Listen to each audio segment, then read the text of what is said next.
Shamshabad airport metro నిర్మాణంలో ముందడుగు పడింది. ఎయిర్పోర్ట్ మెట్రోకు general engineering consultant Systra, RITES DB engineering సంస్థల కన్సార్టియం ఎంపికైంది. జీఈ కన్సల్టెంట్ ఎంపికకు సంబంధించి metro rail MD NVS Reddy ప్రకటన విడుదల చేశారు.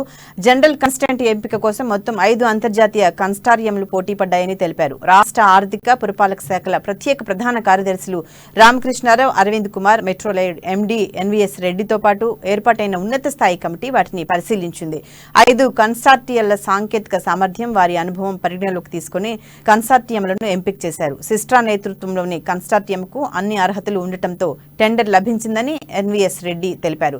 సాంకేతికంగా అత్యధిక మార్కులు పొందడంతో పాటు ఇంజనీరింగ్ కన్సల్టెన్సీ సేవలు అందించేందుకు అందరికంటే తక్కువ మొత్తంలో 98.54 కోట్ల రూపాయలు కోడ్ చేసినట్లుగా పేర్కొన్నారు.